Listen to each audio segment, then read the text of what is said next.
Welcome to the 700 Club. Things are exploding in Israel. The Palestinians have launched a day of rage. They started by torching Joseph's tomb. Now the stabbings are starting again, and serious clashes are taking place throughout the nation of Israel. After 2 weeks of incessant, gruesome terror attacks, Israeli security are out in full force, hoping to prevent more bloodshed.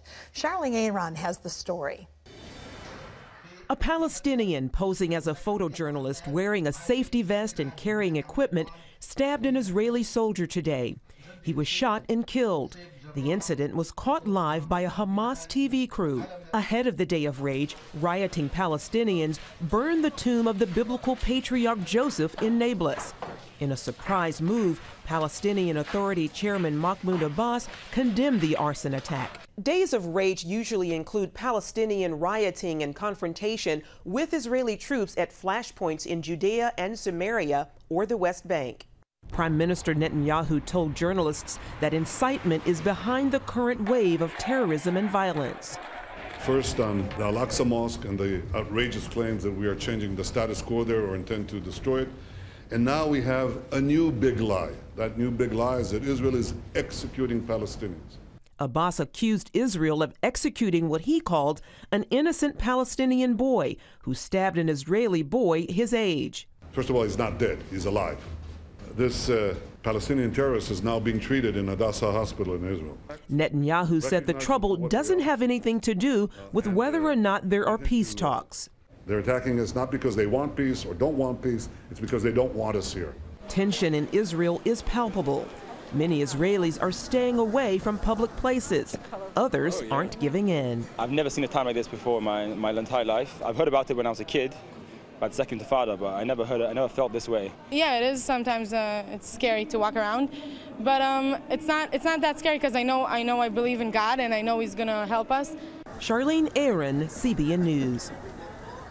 So is this violence the beginning of a third intifada against Israel? For more on that, I spoke with Ron Lauder, who is president of the World Jewish Congress, and here's what he told me. We should do everything we can to stop this. The question is, has the Intifada ever stopped? But I don't believe this is the beginning of it. This could be, but I don't believe it will happen. And the fact is, we must do everything we can now, both Israel, Palestinians, and the world, for example, to stop this and to say we must do everything we can for a two-state solution. Well, Mahmoud Abbas has called for the shedding of Israeli blood, and they quote, the filthy feet of Jews can't be any longer on the Temple Mount. I mean, he's not exactly trying to make peace, is he? I've spoken with him, and he told me he believes in a two-state solution. And then he says something like this. It's just the opposite. And we must do everything we can. He must stand up and say to his people, enough is enough, please. We need peace and we need a future.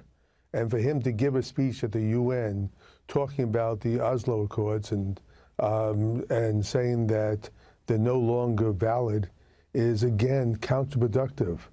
The fact is that the Palestinians must understand that the future, their future, depends on this two-state solution, and everything that's being done is against it. Well, I understand that the Israelis, Bibi Netanyahu and others, have offered to them concessions, extraordinary concessions, but based on some kind of bilateral treaty. Now they have gone directly to the UN to say you must force a solution on Israel whether they like it or not. Now, is that going to go down well with the Israeli people?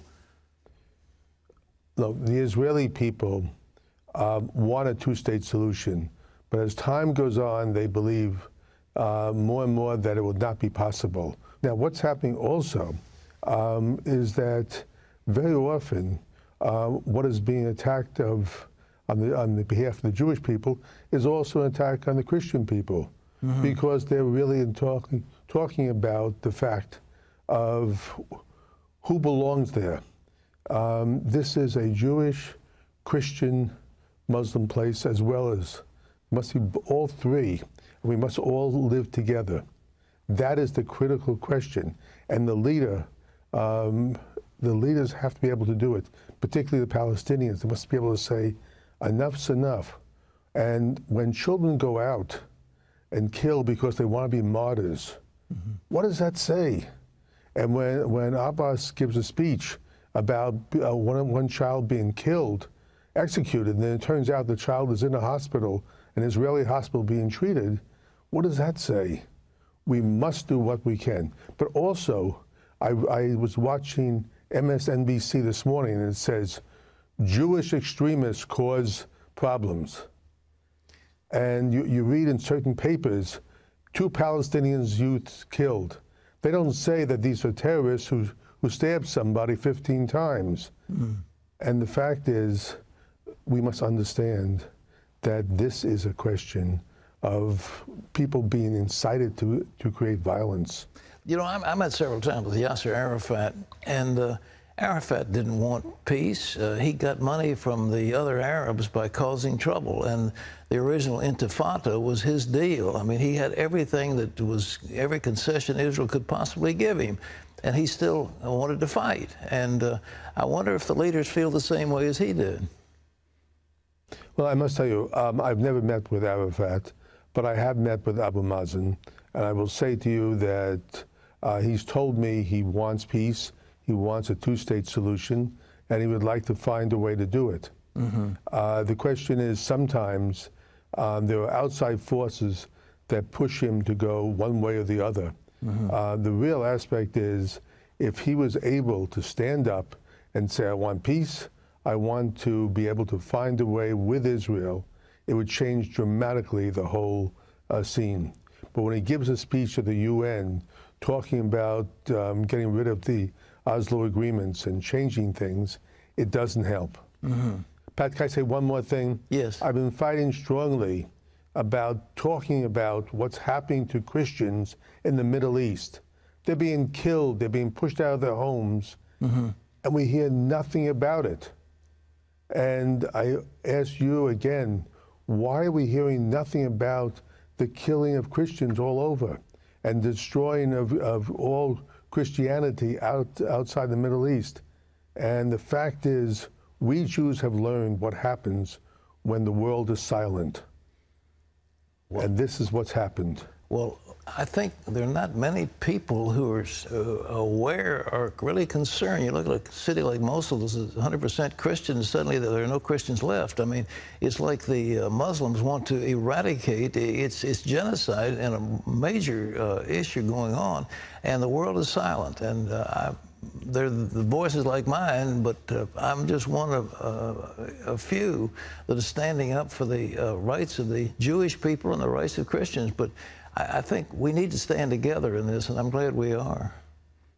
That's the key thing. We need to stand together, and we need to speak out.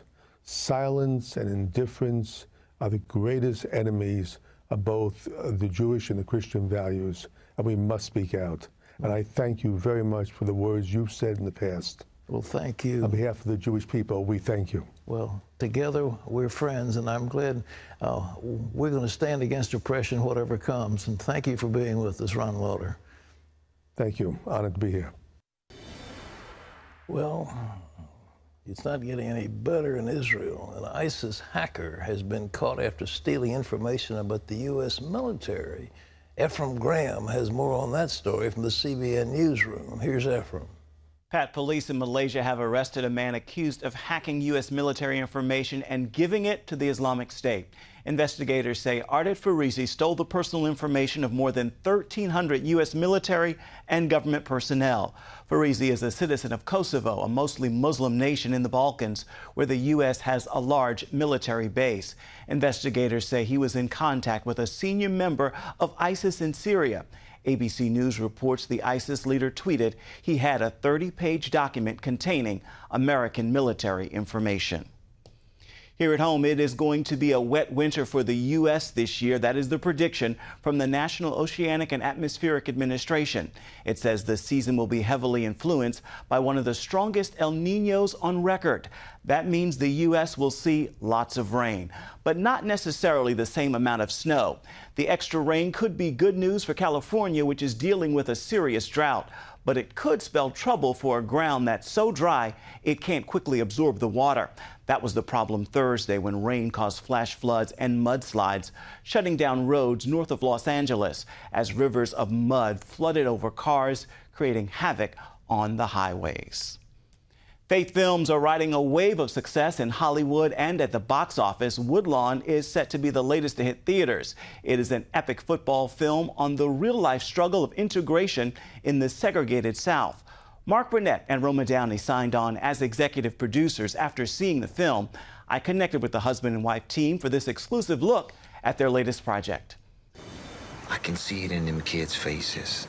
Faith meets football in the segregated South of the 1970s. That's the real-life premise of the film Woodlawn, starring John Voight, Sean Astin, Sherry Shepard, and newcomer Caleb Castile as Tony Nathan. Look at me. I'm proud of you. This movie centers around a black football player on a white team, around an incredible football game in Alabama at Legion Field. And you look at it and you think, wow, it's this historical period piece 40 years ago. But actually, the message is as relevant today as ever. Hollywood heavyweights Mark Burnett and Roma Downey are the film's executive producers. This day, the Lord will deliver you into my hand, and I will strike you down. So that all on earth know that there is a God in Israel. The 1973-74 season at Birmingham's Woodlawn High School is a time of forced integration, but it's also a time of spiritual awakening. We have a scene in Woodlawn where the chaplain says, "Who's going to stand up for Jesus?" And they all stand up. And it made me, I was watching it in my bedroom. I wanted to just stand up on the bed and say, I want to be counted. You want to know how I know that you're going to win this game?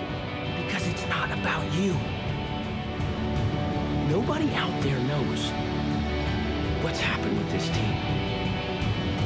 But when you win on this day, they will. When you do what everyone said is impossible, they will. When you strike down this giant, they will. And when they find out how you did it, then all the earth will know that there is a God in Israel on this day. On this day. On this day. On this day. On this day. Bottom line, the story is bigger than football. It's the gospel message played out on the big screen at a time when audiences need it most. Woodlawn is in theaters today, and Pat, I saw it. I have to say, the football scenes are amazing. Well, it's a remarkable story, and I think they had a couple of ESPN cameramen doing the camera work, and they got it up close and personal, so it was amazing. They told me, I asked the producer, he said they're in 1,500 screens, which is a huge distribution, so it should be a blockbuster, at least we hope so. So that one about the war room has been, you know, breaking records along the way, so this could easily do the same thing.